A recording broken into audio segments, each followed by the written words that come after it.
कार्याध्यक्ष माजी मंत्री नसीम खानजी, माझे सहकारी सर्व आज उपस्थित आहेत। मी प्रांताध्यक्षांना विनंती करतो की त्यांनी आपल्याला या पत्रकार परिषदेत संबोधित करावं। आज काँग्रेसच्या कार्यकारिणीमध्ये महत्त्वपूर्ण ठराव आम्ही पारित करून घेतलेत। त्याच्यामध्ये आमचे राष्ट्रीय काँग्रेसचे अध्यक्ष मल्लिकार्जुन खरगे साहेब, सोनियाजी गांधी, राहुल गांधीजी आणि प्रियंका गांधीजी कर्नाटकाच्या विजयाबद्दल त्यांचं अभिनंदनाचा ठराव आम्ही मांडला। त्याचप्रमाणे नवनियुक्त मुख्यमंत्री सिद्धरामय्या आणि उपमुख्यमंत्री डी.के. शिवकुमार आणि त्यांच्या मंत्रिमंडळाचाही अभिनंदनाचा ठराव आजच्या कार्यकारिणीमध्ये मांडला गेला। त्याचप्रमाणे खारघरच्या घटनेबद्दलचा पुन्हा आज आम्ही ठराव मांडलेला आहे। अजूनपर्यंत कुठलीही एफ.आय.आर. दर्ज झालेली नाही, अजूनही कुठली कारवाई झालेली नाही। घटना खऱ्या अर्थानं माणुसकीला लाजवेल अशा पद्धतीची घटना सरकारच्या माध्यमातून घडवणं, त्या ठिकाणी निरपराध 18 लोक मृत्यू झालेत असं सरकार आकडा मानतोय, पण त्याच्यापेक्षा जास्त लोकांचा मृत्यू झाला आणि त्याच्यातही अप्पासाहेब धर्माधिकारींनाच त्या घटनेच्या मागं त्यांनीच हा कार्यक्रम दुपारी घेतला आणि त्याच्यामुळे या घटना झाल्यात। अशा पद्धतीचा एका महाराष्ट्रभूषण व्यक्तिमत्वाचा आणि ज्यांनी समाजासाठी आपलं आयुष्य वेचलं अशा व्यक्तीवर आरोप करण्याचं पाप राज्यातलं सरकार करते आहे आणि म्हणून त्यांचा निषेध या सरकारचा आम्ही या निमित्तानं त्याचा एक ठराव मांडला। आपण पाहिलं की महाराष्ट्रामध्ये जाती आणि धार्मिक तेढ निर्माण करण्याचं एक मोठं काटकारस्थान सुरू झालेलं आहे आणि पोलीस बघ्याची भूमिका बघते आहे। आम्ही मधल्या काळामध्ये पृथ्वीराज चव्हाण साहेब, आमचे कार्याध्यक्ष नसीम खानजी आणि आम्ही अनेक लोक राज्याचे पोलीस महासंचालक एडीजींना आम्ही भेटलो आणि त्यांना आम्ही घटनेच्या अनेक गोष्टी त्या ठिकाणी सांगितल्या। अकोल्याची असेल, औरंगाबादची असेल, त्र्यंबकेश्वरची असेल, अनेक घटना, शेवगावची असेल, या घटनेचं आम्ही त्यांना तपशील वाचून दिलं। राज्यामध्ये हे सरकार आल्यानंतर 9 घटना धार्मिक तेढ निर्माण करण्याच्या झाल्या आणि सरकार घडवत आहे का? पोलीस का बघायची भूमिका करत आहे? पोलीस का याच्यामध्ये, पोलिसांवर कोणाचा दबाव आहे? हे सगळे प्रश्न आम्ही त्या ठिकाणी उपस्थित केले। आज आमच्या कार्यकारिणीमध्ये या जातीय आणि धार्मिक तेढ निर्माण करणाऱ्या व्यवस्थेच्या विरोधात ठराव पारित केला आणि आम्ही काँग्रेसच्या आमच्या सगळ्या पदाधिकाऱ्यांना सूचना केल्या की ज्या ठिकाणी अशी घटना होत असेल तिथं काँग्रेसच्या प्रत्येक नेत्यांनी आणि कार्यकर्त्यांनी जाऊन ही जाती आणि धार्मिक तेढ निर्माण होणार नाही याची काळजी आपण घेतली पाहिजे। ही भूमिका आजच्या कार्यकारिणीच्या बैठकीत मांडली गेली। देशामध्ये महिला कुस्ती ज्या पटू आहेत त्यांच्याबद्दलच्या अत्याचाराच्या बाबतचं आंदोलन जे दिल्लीला चाललेलं आहे, देशाचे प्रधानमंत्री साधं त्याच्यावर बोलायला तयार नाही आणि जवळपास 1 महिना पार झाला, महिलांचं शोषण त्यांचंच खासदार करते असा आरोप त्या ठिकाणी त्या महिला कुस्तीपटू करतात आहेत। एकीकडे महिलांचा सन्मान आम्ही ठेवतो अशा पद्धतीचं BJP बोंबीच्या ढेटापासून सांगत आहे आणि एकीकडे महिलांवर अत्याचार चालला आहे, त्यावेळेस देशाचे प्रधानमंत्री का चूप आहेत हा सवाल या ठिकाणी निर्माण झालेला आहे। त्या महिलांच्या ज्या आंदोलनाला महाराष्ट्र प्रदेश काँग्रेसचाही पाठिंबा आम्ही या ठिकाणी जाहीर केलेला आहे आणि प्रधानमंत्र्यांनी तातडीनं याच्यात लक्ष घालावं आणि महिला कुस्तीपटूंना न्याय द्यावा ही मागणी आजच्या काँग्रेसच्या कार्यकारिणीमध्ये आम्ही जाहीर केलेली आहे। दुसरं, MPSCच्या परीक्षातला जो घोळ वारंवार राज्य सरकारच्या वतीनं जो केला जातो आहे, पहिल्या काळात तर आपण पाहिलं की मागच्या काळात आमचे MPSCच्या परीक्षेमध्ये बसलेले मुलं मुली आंदोलन करत होते, ते नवीन अभ्यासक्रमामध्ये परीक्षा आम्ही घेणार अशा पद्धतीचं MPSCच्या अध्यक्षांनी जाहीर केलं आणि हे सगळे तुगलकी कारभार जो आहे हा महाराष्ट्रामध्ये कसा चालतो आहे हाच प्रश्न नाही आणि म्हणून आम्ही आंदोलनासमोर गेलो। आंदोलनामध्ये आम्ही मुख्यमंत्र्यांशी बोललो, त्यांना सांगितलं आणि मग त्यांनी त्याच्यातली मध्यस्थी केली। विधिमंडळामध्ये हा आवाज उचलला, नागपूरच्या अधिवेशनामध्ये आम्ही आवाज उचलला, पण सरकार का दुर्लक्ष करत आहे, तरुणांच्या जीवनाशी का खेळत आहे राज्यातलं BJPचं आणि EDचं सरकार, हे कळायला कारण नाही। आता पण आपण पाहिलं की क आणि ड याच्या श्रेणीतल्या ज्या जागांच्या भरती पेपर फुटला, अजूनही पेपर फोडणाऱ्या त्या आरोपीला पकडलं गेलं नाही. म्हणजे कोण आहे याच्या पाठीमागं? मुलांच्या भविष्याशी खेळणारा कोण आहे? कारण की आत्ता परीक्षेला ज्याला संधी होती आणि तो ओव्हरेज झाला असेल, ते मुलगा आणि मुलगी, त्यांचं आयुष्य बर्बाद झालं. आणि लाखोच्या तादादमध्ये हे मुलं मुली आहेत. आणि याच्या जीवनाशी राज्यातलं भाजपचं आणि ईडीचं सरकार का खेळते आहे, आणि म्हणून त्याचाही निषेधाचा ठराव आज या ठिकाणी आम्ही मांडलेला आहे. महाराष्ट्रासारख्या पुरोगामी विचाराला, ज्या महाराष्ट्रामध्ये सातत्यानं महिलांचा सन्मान केला जातो, आज रोज एव्हरेजमध्ये 7 महिला महाराष्ट्रातून बेपत्ता होतात. 4,000च्या वर महिला महाराष्ट्रातून गायब झालेल्या आहेत. परवा पण आम्ही पोलीस महासंचालकांना ही गोष्ट सांगितली. ते म्हणले की नाही, मिसिंग असतं वगैरे. या पद्धतीचं थातूरमातूर उत्तर. महिलांच्या महाराष्ट्रामध्ये मोठ्या प्रमाणात मुलींची बेपत्ता होण्याची जी काही परिस्थिती या ठिकाणी निर्माण झाली आहे, पोलीस का करतायत? पोलीस बघ्याची भूमिका काय करतायत? ह्या मुली जिवंत आहेत का? या कुठल्या देशात गेल्या आहेत का? कुठं आहेत त्या मुली? काय साधं पोलीस यंत्रणा याच्यामध्ये लक्ष घालायला तयार नाही. आणि म्हणून त्याच्याबद्दलचाही एक प्रश्न आम्ही उपस्थित केला. आपण पाहिलं की संसदेच्या उद्घाटनाचा विषय आमचे नेते राहुल गांधीजींनी उपस्थित केला. खरं तर आपल्याला संविधानिक व्यवस्था आपल्याला स्पष्ट करतं की याचे प्रमुखच राष्ट्रपती असतात. का आमच्या राष्ट्रपती आदिवासी आहेत म्हणून त्यांना त्या उद्घाटन कार्यक्रमाला राहू शकत नाही, त्यांच्या हाताने उद्घाटन होऊ शकत नाही का? दिखाव्यासाठी आम्ही आदिवासींना राष्ट्रपती बनवलं त्याच्यासाठी हे करतात आहे का? काय काय चाललं का या देशामध्ये? आणि खरं तर या संसदेचे मुख्यच हे असतात, राष्ट्रपती असतात. आपण जेव्हा कॅबिनेटमध्ये जेव्हा निर्णय होतात त्याला मान्यतेसाठी आपल्याला राष्ट्रपतीकडेच पाठवावं लागतं. आणि त्याच्यामुळे राष्ट्रपतीचं एवढं त्यांच्या पदाची गरिमा असताना BJP आणि नरेंद्र मोदी का ठरवून या राष्ट्रपतीच्या पदाची गरिमा संपवते आहे, हा सवाल या निमित्तानं उभा आम्ही केलेला आहे. आणि म्हणून राहुल गांधीजींनी जी काही भूमिका त्या ठिकाणी मांडली त्यांचं समर्थन आम्ही केलं. आणि एक राष्ट्रपती, महिला राष्ट्रपतीचा अपमान करण्याचं, आम्ही त्यांना जातीत नाही करत, कारण की आदिवासी आहे म्हणून आम्ही म्हणतो असं नाही. एक महिला राष्ट्रपती या देशाच्या आहेत, त्यांचा अपमान हे करण्याचं धाडस नरेंद्र मोदी का करतात आहेत, हा सवाल आजच्या या आमच्या कार्यकारिणीमध्ये आम्ही निर्माण केलेला आहे. दुसरा महत्त्वाचा प्रश्न आहे की अवकाळी पावसामुळे गेल्या 6 महिन्यात शेतकरी उद्ध्वस्त झाला. कुठलाही शेतकरी असो, धान असेल, कांदा असेल, कापूस असेल, सोयाबीन असेल, तूर असेल, चना असेल, आंबा असेल, काजू असेल, या सगळ्या शेतकरी उद्ध्वस्त झाला. सरकार विधानसभेमध्ये बजेट अधिवेशनात सांगत होते की आम्ही कधी न एवढी मदत केली, अजूनपर्यंत शेतकऱ्याला मदत पोहोचली नाही. शेतकरी विरोधी धोरण महाराष्ट्राच्या या सरकारचं आम्ही पाहतोय.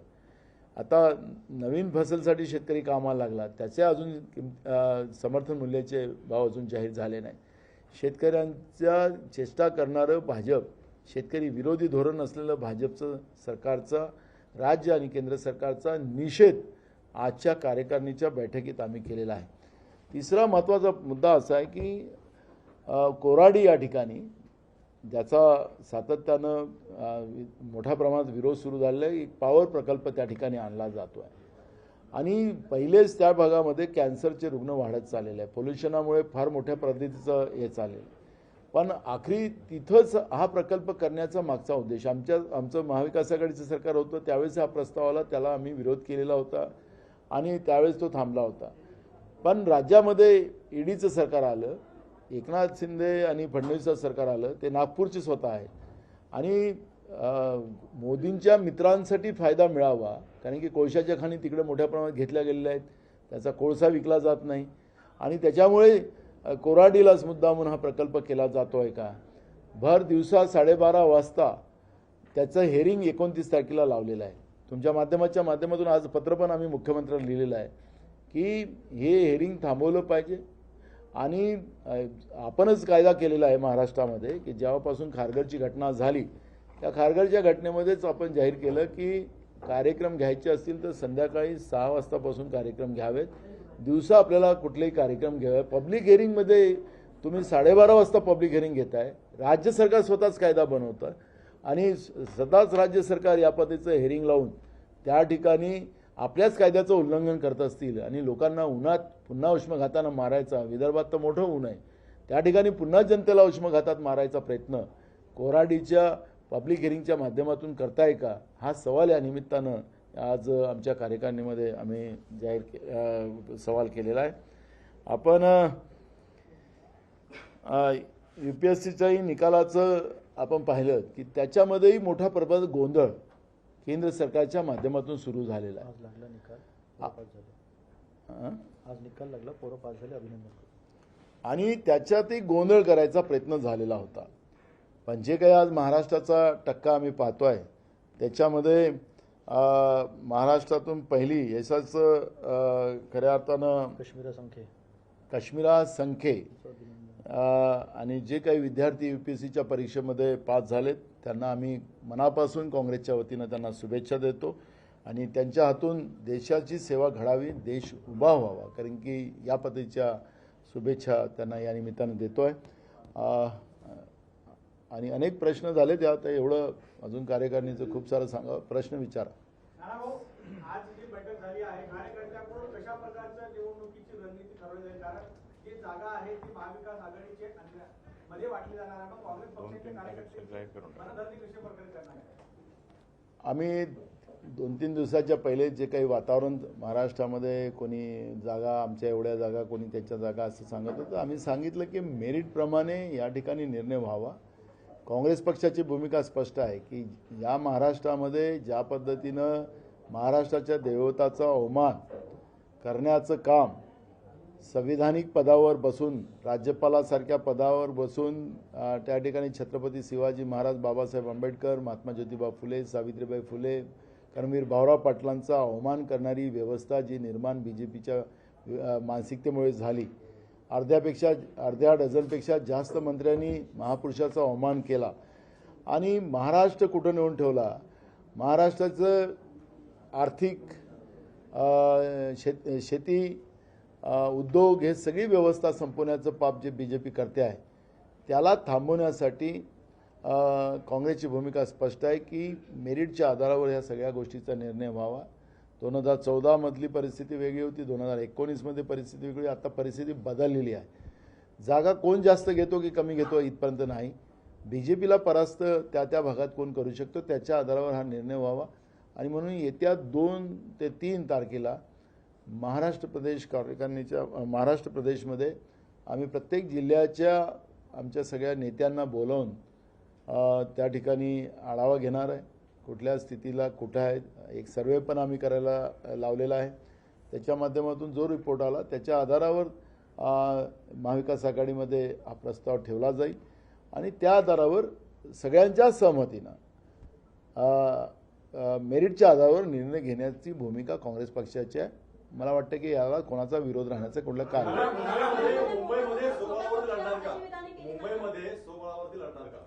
हे स्थानिक स्वराज्य संस्थांच्या निवडणुकांचं 2 वर्षाच्या पहिलेच आम्ही सांगितलेलं आहे. ज्या परिस्थिती जिथं जी परिस्थिती असेल, मग जिल्हा परिषद पंचायत समित्या असतील, महानगरपालिका असेल, नगरपालिका असेल, तिथली स्थानिक परिस्थितीचा आढावा घेऊन त्या पद्धतीचे निर्णय घेतले जातात. भाजप विदर्भ मिशन राबवत आहे, कुठेतरी देवेंद्र फडणवीस अपक्ष आमदारांना घेऊन विदर्भात आपली ताकद मजबूत करण्याचा प्रयत्न आहे.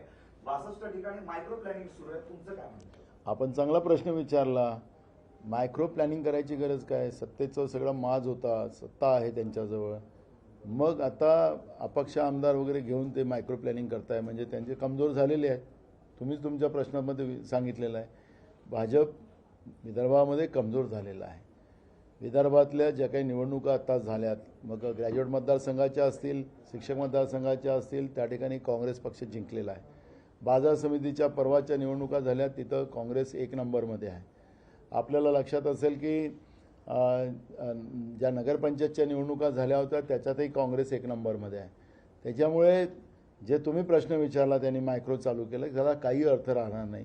कारण की विदर्भ हा नेहमी काँग्रेसच्या बाजूनं राहिला, चुकून आम्ही भाजपच्या बाजूने गेलो, ही आता त्यांना त्याचं शल्य जनतेच्या मनात आहे आणि एक मोठा बदलाव आपल्याला विदर्भात त्यांनी कितीही मॅक्रो प्लॅनिंग केलं तरी त्याचा काही अर्थ राहणार नाही. काँग्रेसच त्या ठिकाणी जिंकेल. महाविकास आघाडी मयुरेश महाविकास आघाडीच्या बैठकीत असं ठरलं की प्रत्येक पक्षाकडनं दोघं प्रतिनिधी असतील आणि चर्चा तीन असतील. तर काँग्रेसचा हा निर्णय झाला की कोण तिघजण असतील. आणि दुसरा प्रश्न असा की बरेचसे फॉर्म्युले सांगितले जात आहेत की ज्या पूर्वी लढवलेल्या जागा आहेत जिंकलेल्या आहेत त्या कायम राहतील, किंवा काही म्हणतात की 25 जागांवर बऱ्यापैकी सहमती 25 नाही आहे. तर असा कुठला फॉर्म्युला जो आहे तो काँग्रेस. मी तुम्हाला तुमच्या प्रश्नाचं उत्तर पहिलेच दिलं. मी सांगितलं की हा फॉर्म्युला तिथं सगळेजण बसल्यानंतरच मेरिटच्या आधारावर करण्यात येईल आणि हा निर्णय कोणालाही मान्य होईल. कारण की इथं मीवाला नाही. इथं महाराष्ट्राच्या विचारधारेला संपवणारा जो भाजप आहे, शाहू फुले आंबेडकर विचारधाराला संपवणारा महाराष्ट्रामध्ये जो BJP पक्ष सत्तेत आलेला आहे, याला सत्तेच्या बाहेर काढणं हाच एक संकल्प काँग्रेसचा आहे. त्यामुळे कोणाला जागा जास्त होतात की कमी हा नाही. त्या भागामध्ये ज्या ज्या लोकांची ताकद असेल त्या पद्धतीनं ते तिथले निर्णय मेरिटवर घेतले जातील ही भूमिका काँग्रेस पक्षाची. आणि ते आम्ही आमच्या सोंगड्यांना कारण ते पण मान्य करतील. कारण की अखेरी त्यांना पण मोठा त्रास आहे. खोट्या केसेस लावून आता कालच जयंत पाटलांना ईडीच्या कार्यालयात 9 तास 9.5 तास बसवलं. त्यामुळे सगळ्यांना त्रास आहे आणि या त्रासातून मुक्त व्हायचं तर मेरिटच हा त्याच्यातला पर्याय. सागर राहुल गांधींच्या बाबतीतला एक व्हिडिओ रिलीज केला गेला त्याच्यामध्ये छत्रपती शिवाजी महाराजांची तुलना त्यांच्याशी केली. याच्यावर आता भाजपाने आक्षेप घेतलाय. नाही हा व्हिडिओ तात्काळ डिलीट करावा अथवा थेट काँग्रेसच्या विरोधात आणि काँग्रेस प्रदेश कार्यालयासमोर आंदोलन केले जातील त्याच्या स्वरूपाची भूमिका घेतली जाईल. असं आहे की माझा सवाल त्यांनाच आहे की ज्या काळ्या टोपीचा माणूस जो राज्यपाल म्हणून बसवलेला होता भगतसिंग कोश्यारी नावाचा, त्यांनी छत्रपती शिवाजी महाराजाबद्दलचं जे वक्तव्य केलं त्यांना मान्य आहे का? त्याचं उत्तर त्यांनी पहिले दिलं पाहिजे. त्या व्हिडिओचा चुकीचा अर्थ लावतात आहेत. शिवाजी महाराजांच्या हातात मशाल आहे, राहुलजींच्या हातात मशाल आहे आणि राहुलजींच्या हातात मशाल घेऊन राहुलजी निघालेले आहेत. छत्रपती शिवाजी महाराजांचा विचार घेऊन निघालेले आहेत. छत्रपती शिवाजी महाराजांचा विचार घेऊन निघणं हा भाजपसाठी अगर त्याला चुकीचं असेल तर काँग्रेस पक्ष छत्रपतीचाच विचार महाराष्ट्रात नव्हे तर देशामध्ये रुजवण्याचा संकल्प काँग्रेसचे नेते राहुल गांधींनी केलेला आहे. त्याला BJPला विरोध करायचा करा. तुम्ही तर ज्या पद्धतीनं छत्रपती शिवाजी महाराजांचा अवमान तुमच्या राज्यपालांनी केला त्यावेळेस का तोंड बंद होती तुमची? तुमच्या अर्ध्यापेक्षा जास्त मंत्र्यांनी छत्रपती शिवाजी महाराज, महात्मा ज्योतिबा फुले, सावित्रीबाई फुलेंचा, बाबासाहेब आंबेडकरांचा अपमान केला, कर्मवीर भाऊराव पाटलांचा अपमान केला. त्यावेळेस तुमच्या तोंड काय बंद होते? आणि म्हणून जनतेच्या प्रश्नावर लक्ष घाला. छत्रपती शिवाजी महाराजांचा विचार घेऊन राहुल गांधीजी निघालेले आहेत. त्यांच्या याला आम्हाला त्यांना उत्तर द्यायचं काही कुठलं कारण नाही आणि त्यांनी छत्रपती शिवाजी महाराजांच्याबद्दल बोलण्याचा त्यांचा अधिकार पण राहिला नाही. त्यावेळेस आम्ही सांगत होतो की राज्यपालांनी माफी मागावी. राज्यपालाला हे समर्थन करत होते. एका मंत्र्याला काळं फासलं आणि खोटे गुन्हे पत्रकारावर लावलेत, पोलिसांना सस्पेंड केलं. ज्यांनी काळं फासलं त्यांनी हायकोर्टाने ज्या DCP रँकच्या अधिकाऱ्यांनी त्यांच्यावर गुन्हे खोटे दाखल केलेत कसं झापलं त्या मान्य हायकोर्टाने. आणि म्हणून भाजपला छत्रपतीच्या विचाराचं घेणे देणं नाही. समुद्रामध्ये प्रधानमंत्री आणि त्यावेळेच्या मुख्यमंत्र्यांनी भूमिपूजन केलं. कुठे गेले छत्रपती शिवाजी महाराजांचे भव्य स्मारक? त्याचं उत्तर का देत नाही भाजप? म्हणून या पद्धतीचं राहुल गांधींच्यावर टीका करायला म्हणजे सूर्याला वर थुकण्यासारखं होईल. आणि म्हणून भाजपने हे फालतूचे सोंग सोडावे आणि जे आश्वासन 2014 जनतेला नरेंद्र मोदीजींनी दिले होते त्या आश्वासनाची पूर्तता लवकर करा. नाही तर नोटबंदी करायची ना आपणच पुन्हा 2000 छापायचे मग 2000ही बंदी करायची. हे एवढी तुगलकी कारभार भाजपने थांबवावा आणि देशाचं आर्थिक नुकसान ज्या पद्धतीने करताय त्यांनी थांबवलं पाहिजे. नाही तर अनाथा जनता त्यांना कर्नाटकसारखी जागा दाखवल्याशिवाय थांबणार नाही. सुनील एक मुद्दा असा आहे की हिंदुत्वाच्या मुद्द्यावरती 2024ची पुन्हा इलेक्शन जाणार आणि ज्या पद्धतीने मणिपूरपासून महाराष्ट्रामध्ये वेगवेगळ्या घटना घडताना दिसतात. आता हे डबल इंजिनचं सरकार मागतात आहे.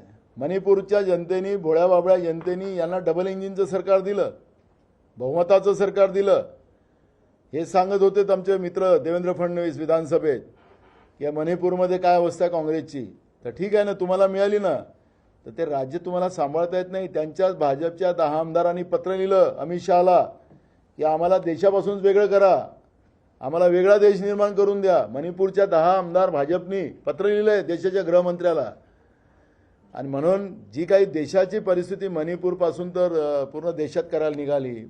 पुलवामाच्या घटनेमध्ये सत्यपाल मलिकांनी जे काही वक्तव्य देशाच्या जनतेसमोर मांडलं, हे सगळे आता लोकांना यांचा खरा चेहरा कळलेला आहे. आणि त्याच्यामुळे हिंदुत्व आणि यांना हिंदुत्व मान्य नाही, यांना ना मुस्लिम धर्म मान्य नाही, ना कोणता देश मान्य नाही. यांना स्वतःचं स्वार्थाशिवाय दुसरं भाजपला काही मान्य नाही. हे देशातल्या जनतेने आता ओळखून घेतलेलं आहे.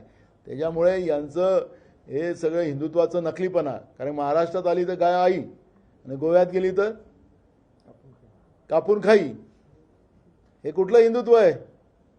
कुठल्या हिंदुत्वाची भाषा बोलतात हे लोक?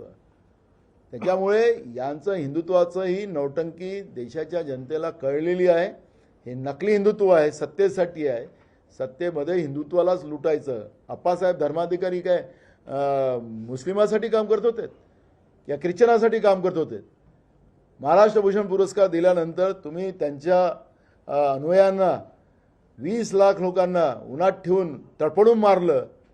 ते कुठलं हिंदुत्व आहे? नानाभाऊ, एक दुसरा मुद्दा असा आहे की म्हाडाची लॉटरी निघालेली आहे आणि ज्या पद्धतीनं आमदार आणि खासदारांसाठी अत्यल्प गटात घरं राखीव ठेवण्यात आली आहेत, तुम्हाला वाटतं अशा पद्धतीनं आमदार खासदारांसाठी जी PMI योजनेची घरं आहेत ती राखीव ठेवावी?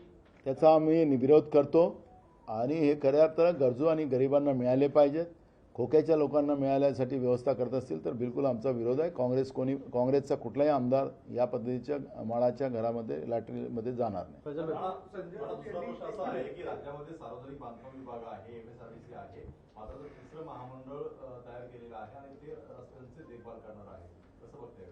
महाराष्ट्रामध्ये अनेक महामंडळ आहेत, त्यांचीच अवस्था बेकार आहे. आता रस्ते विकास महामंडळ आहे, अनेक महामंडळ आता हे त्यांच्यावर देखरेख ठेवणारं महामंडळ आहे. हे खोक्याच्या ज्या आमदारांना आपण आणलेलं आहे पक्षामध्ये, त्यांना स्थापित करण्यासाठी, त्यांना त्या ठिकाणी बसवण्यासाठी या पद्धतीची ही व्यवस्था आहे, लाजरवाणी व्यवस्था आहे. एकीकडे राज्याच्या तिजोरीत पैसे नाही, त्याची लूट चालली आहे जाहिरातीवर मोठ्या प्रमाणात. आणि एकीकडे या पद्धतीच्या महामंडळाच्या निर्मित्या करून त्यांना आमदार सांभाळण्यासाठी या पद्धतीच्या एक नवीन कुव्यवस्था महाराष्ट्रामध्ये करून जनतेच्या पैशाची लूट करण्याचं पाप महाराष्ट्रातलं ईडीचं भाजपचं सरकार करते आहे, हे लोकांना कळते आहे. फैजल भाई. आपने अभी बताया कि सर्वे शुरू कर रहे हैं आप लोग. नाही, इनका मराठी हो गया. संजय राऊत यांनी एक मत व्यक्त केलं होतं की 28 मेला जे नवीन संसदेचं उद्घाटन होत आहे त्याला त्यांचा विरोध आहे, त्यांनी त्या कार्यक्रमाला जाऊ नये. तुमचं काय मत आहे? काँग्रेसने भूमिका घेतलेली आहे ना, राष्ट्रपती मोदींच्या हातानं त्याचं उद्घाटन व्हावं ही भूमिका काँग्रेसची आहे. पण त्या पत्रिकेमध्ये राष्ट्रपती मोदींच्या हाताने, प्रधानमंत्र्याच्या हाताने, त्याच्यामुळे आम्ही त्याचा विरोध दर्शवलेला. आता हिंदी. फैजल भाई. आपने अभी बताया सर्वे शुरू कर रहे हैं आप लोग, तो सर्वे असेंबली सीट्स के लिए जो होगा, लोकसभा सीट्स के लिए होगा या उसका मतलब क्या होगा? देखो, एक सर्वे तो हमारा आया है और उस सर्वे में रिजल्ट भी आया है हमें. मैंने कहा जब भी कि अमरावती की जगह हो, नागपुर की हो या कस्बा की हो, उस जगह ने ये दिखा दिया कि जो वोट शेयर्स हमारे बढ़ गए वो तो दिखे ही है. और सर्वे में भी हमारा जो टक्का है वो कांग्रेस के प्रति बढ़ चुका है.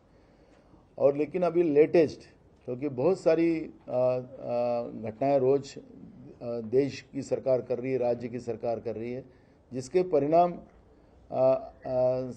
सामान्य लोगों पे होते जा रहे हैं और उससे और बीजेपी के बारे में लोगों में गुस्सा बढ़ते जा रहा है.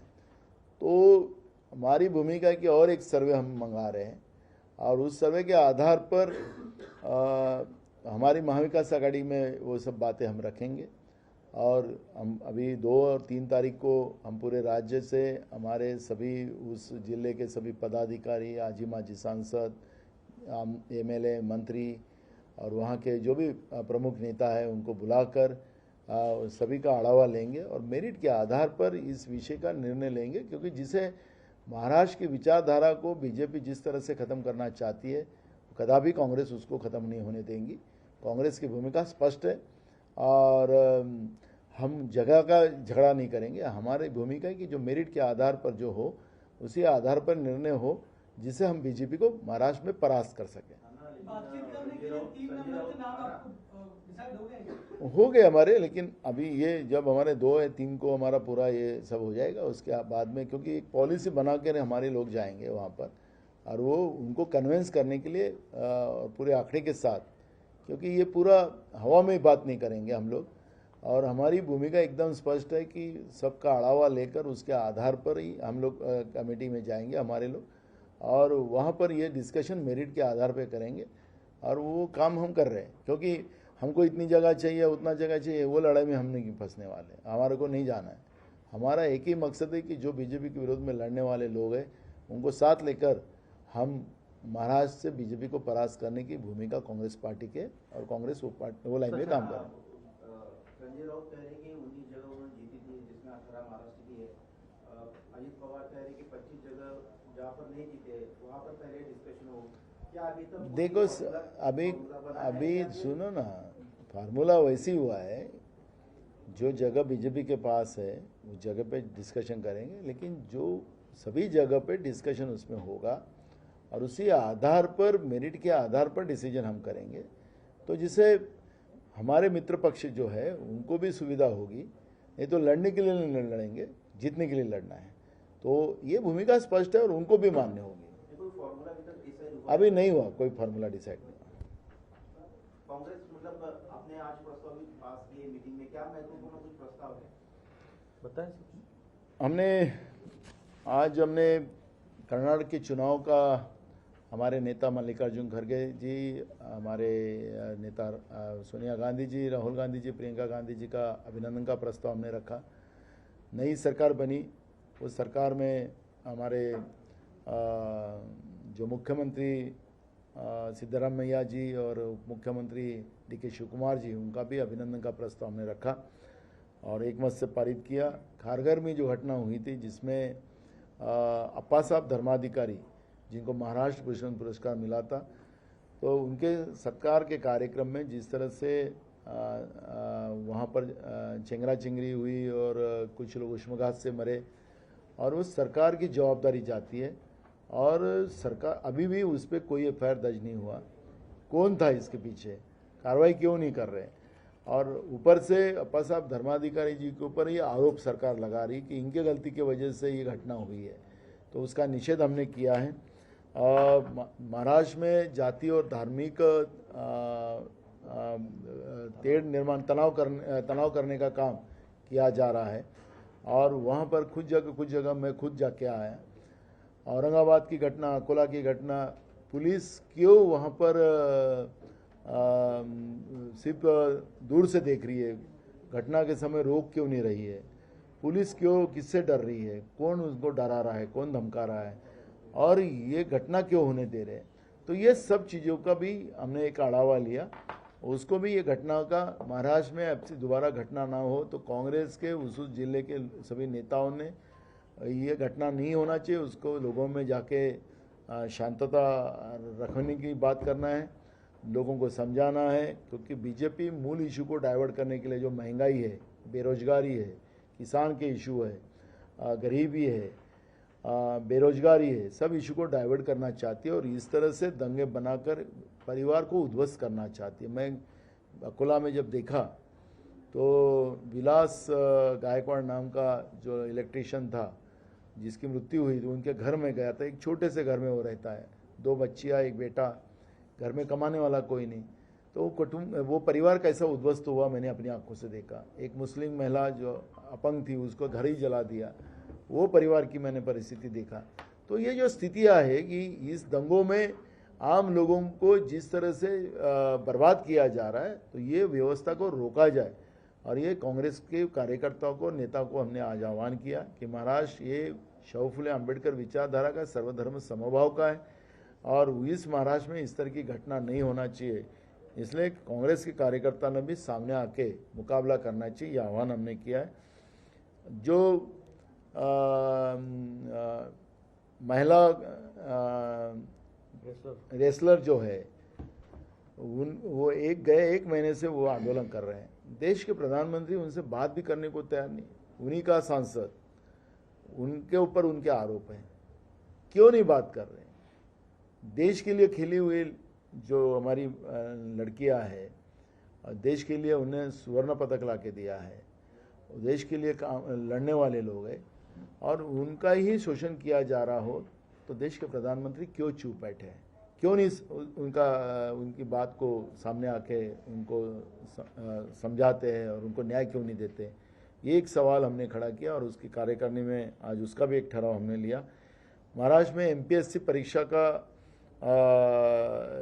जो सरकार की ओर से मिसमैनेजमेंट की वजह से जिस तरह से बच्चों की लाइफ से खेला जा रहा है, ऐन समय में पेपर लीक करवा देना, परीक्षा का टाइम टेबल चेंज करवा देना, इस तरह की घटनाएं बड़े पैमाने में हो रही है और उसका भी हमने विरोध किया और सरकार ने इस पर सुधार करना चाहिए। हमने ये मांग की है। महाराष्ट्र में अभी बड़े पैमाने में महिलाओं को गायब होने का सिलसिला चालू हुआ है। रोज एवरेज में 7 महिला महाराष्ट्र में गायब हो रही है। उसके बारे में भी हम लास्ट टाइम भी हम जब महाराष्ट्र के पुलिस महासंचालक के पास गए थे तो ये बात को हमने उनके सामने रखा। उन्हें कहा मिसिंग होता है, ये होता है, अभी हमारे पास आंकड़े नहीं है। लेकिन ये महाराष्ट्र जैसे प्रगत राज्यों के लिए, महाराष्ट्र जैसे शाहू फुले अम्बेडकर विचारधारा के राज्य में इस तरह का महिलाएं बेपत्ता होना, मिसिंग होना, ये अच्छी बात नहीं है। और उसके बारे में भी एक ठहराव हमने लिया। संसद भवन का जो इशू है, कि संसद के मुख्य प्रमुख हमारे घटना के आधार पर राष्ट्रपति महोदय होती है। क्या महिला, आदिवासी महिला देश की राष्ट्रपति है? क्या वो उद्घाटन नहीं कर सकती है? देश के प्रधानमंत्री उसमें उद्घाटन करने जा रहे हैं, राष्ट्रपति महोदय को वहाँ पे इन्वॉल्व नहीं किया जा रहा है। तो हमारे नेता राहुल गांधी जी ने जो भूमिका कल रखी थी उसी को समर्थन हमने किया है, क्योंकि राष्ट्रपति यही पार्लियामेंट की प्रमुख पद होता है। और उसका उदाहरण भी हमने बताया कि कैबिनेट में हुए डिसीजन, मंत्रिमंडल में जो हुए डिसीजन को मान्यता राष्ट्रपति महोदय देते हैं। तो कितना घटनात्मक बड़ा पद है, लेकिन महिला और आदिवासी राष्ट्रपति है, उसका अपमान करने का काम अगर बीजेपी करती है तो ये हम कदापि सहन नहीं करेंगे। उसका भी ठहराव हमने लिया। महाराष्ट्र में बड़े पैमाने में जो बारिश हुई है, ओले गिरे हैं, उससे किसानों की फसल बर्बाद हो चुकी है। सरकार ने अभी तक मदद नहीं की है, तो सरकार ने तुरंत किसानों को मदद करना चाहिए। बड़े पैमाने में किसान की आत्महत्या महाराष्ट्र में हो रही है, उसकी भी चिंता हमने व्यक्त की है। और कोराडी में एक नया प्लांट, पावर प्लांट लाया जा रहा है, और पहले ही नागपुर एरिया में बड़े पैमाने में कैंसर के पेशेंट बढ़ते जा रहे हैं। और ऐसे समय में पुनः नया एक प्लांट लाना, और वो भी 29 तारीख को उसका पब्लिक हियरिंग रखा गया है, वो भी दोपहर 12:30 बजे। सरकार ने खुद ही ये किया कि कोई भी पब्लिक गैदरिंग हो तो शाम को ली जाए। तो सरकार अपना ही नियम अपने हाथ से बदल देते हैं। खारघर की घटना के बाद सरकार ने निर्णय लिया था, लेकिन उसको इम्प्लीमेंट सरकार खुद नहीं करती। लेकिन मोदी जी के कुछ मित्रों की कोयला खाने हैं, उनको कैसा फ़ायदा हो, उसके लिए अगर नागपुर में, कोराडी में उस तरह का प्लांट किया जाए तो उसका विरोध करने की भूमिका कांग्रेस पार्टी ने ली है। आपने पिछली बार 26 सीटें लड़ी थी, लेकिन कौन सी सीट पर आप, जिससे कि आप मेरिट के आधार पर फैसला हो, क्या कुछ आज चर्चा हुई, आइडेंटिफाई की गई ऐसी कुछ सीट जहाँ पर आप? हमने आपको बताया कि 2 और 3 तारीख को प्रदेश के हर जिले के पदाधिकारी को बुलाकर उनसे बात की जाएंगी, और चर्चा के आधार पर और सर्वे के आधार पर ये सब एकदम क्लियर आइडिया हम रखकर हमारे महाविकास आघाड़ी के मीटिंग में हम इस बात को रखेंगे, और उसी आधार पर, मेरिट के आधार पर ये डिसीजन हो। ये भूमिका कांग्रेस पार्टी की है, क्योंकि लड़ने के लिए नहीं लड़ना, जीतने के लिए लड़ना है। और बीजेपी जैसे एक जो महाराष्ट्र की शाहू फुले अम्बेडकर विचारधारा को ख़त्म करने के लिए वो हमेशा उनकी कोशिश रही, ऐसी इस पार्टी को महाराष्ट्र से परास्त करना, यही उद्देश्य काँग्रेस पार्टी का है। पण पृथ्वीराज चव्हाण साहेब म्हणतात की राष्ट्रवादी मोठा भाऊ आहे, संजय राऊत म्हणतात 19 जागा पाहिजेत, त्यांचं म्हणणं की समसमान पाहिजेत. नाही, आम्ही समसमान नाही म्हटलंय, आम्ही समसमान नाही म्हटलेलं आहे. आम्ही आता याला सुरुवात झालेली आहे. त्याला मी मगाशी स्पष्ट सांगितलं की मेरिटच्या आधारावर याच्यातला निर्णय, या जागा कोणाला किती मिळाल्यात हा प्रश्न नाही, ज्याचं मेरिट असेल त्याच्या आधारावर आम्ही पुढे जाऊ, असं आमची भूमिका आहे. नेते सातत्याने वेगवेगळी चर्चा करतात. अरे काय नाही, आम्ही सांगितलं ना, आता आज पार्टीच्या मिटिंगमध्ये तय झालं आणि काँग्रेसची भूमिका याच्यातून स्पष्ट झाली. Last question. कल ईडी की पूछताछ हुई, अरविंद केजरीवाल आ रहे हैं, बड़े नेताओं से मिलेंगे, पवार साहब से, उद्धव जी से, कैसे देखते हैं इसको? क्या आपको भी जयंत पाटिल साहब को फोन किया था, हालचाल जाना? बिल्कुल, हमें उनका हालचाल सब चालू है, हमारा तकलीफ उनकी बता रहे हैं. मैंने इसलिए तो कहा कि जब भी मैंने एक सवाल में कहा था कि सबको परेशानी है और परेशानी के लिए बचना है तो बीजेपी को परास्त करना ही पड़ेगा.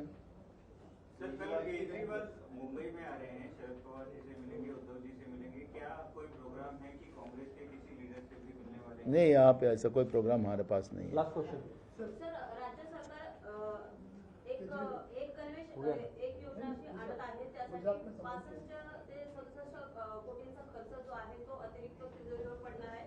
तर यामध्ये शिंदे गटांच्या काही नेत्यांची याच्यामध्ये इंटरेस्ट आहे का असं वाटतंय का? कारण 70% विद्यार्थ्यांचे गणवेश जे आहेत ते देखील शिवून झालेले आहेत. तुम्हाला एक गोष्ट, या सरकारचं म्हणजे कर्नाटकाच्या सरकारचा रेकॉर्ड, त्यावेळेची कर्नाटकची 40% सरकार होती, ते एकदम क्लिअर होतं त्यांचं. हे सरकार तर आता 70% आहे महाराष्ट्रातली करप्शनमध्ये, म्हणजे कर्नाटकचाही रेकॉर्ड पार केलेला आहे.